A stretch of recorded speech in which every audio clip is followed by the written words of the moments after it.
अल्हम्दुलिल्लाहि वकफ़ा वसलामुन अला इबादिहिल्लज़ीना इस्तफ़ा अम्मा बाद क़ाल रसूलुल्लाह सल्लल्लाहु अलैहि वसल्लम अत-तुहूरु शत्रुल ईमान। पवित्रता ईमानेर अंग।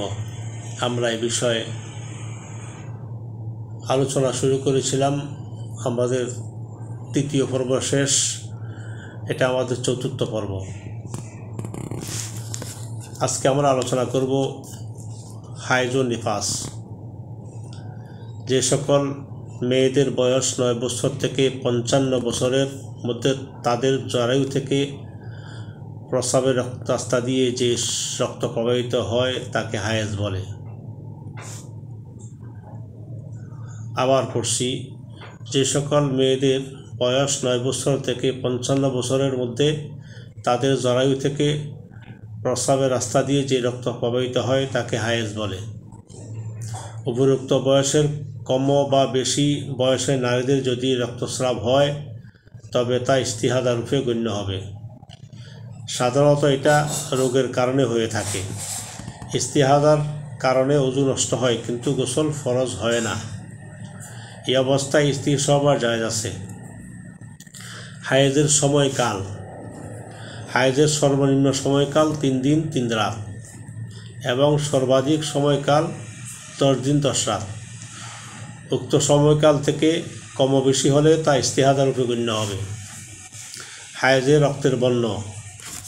হায়েজের সময়কালে লাল, হলদে, সবুজ, মেটে ও কালো বর্ণের মধ্যে যে কোনো বর্ণের রক্ত বের হলে তা হায়েজের রক্ত বলে গণ্য হবে।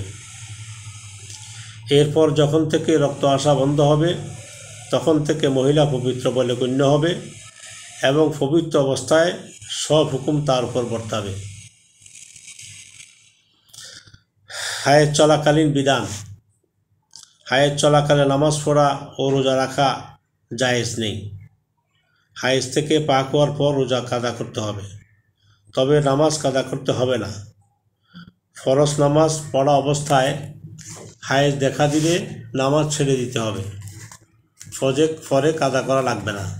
তবে সুন্নত বা নফল নামাজ অবস্থা হায়েজ হলে নামাজ ছেড়ে দিতে হবে, পরে কাদা করে নিতে হবে।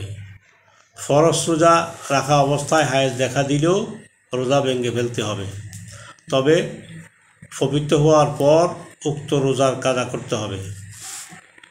হায়েজ অবস্থায় ইস্তিসওয়া হারাম।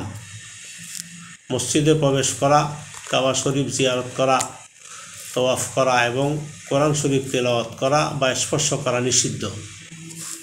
স্বামী স্ত্রী একত্রে পানাহার, এক বিছানায় শোয়া ইত্যাদিতে কোনো দোষ নেই।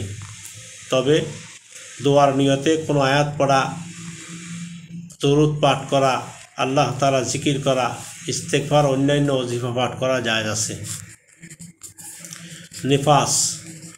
সন্তান ভূমিষ্ঠ হওয়ার পর জনিপথ দিয়ে যে রক্তস্রাব প্রবাহিত হয় তাকে নিফাস বলে। নিফাসের সর্বোচ্চ সময়কাল 40 দিন এবং সর্বনিম্ন সময়কালের কোনো সীমা নেই। হায়েজ অবস্থায় মহিলাদের জন্য যেসব কাজ নিষিদ্ধ থাকে, নিফাস অবস্থায় সেই সব কাজ নিষিদ্ধ থাকে।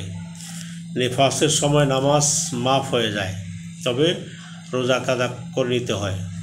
40 দিন পূর্ণ হোক বা না হোক, রক্তপাত বন্ধ হওয়া মাত্রই গোসল করে নামাজ পড়া আরম্ভ করতে হবে।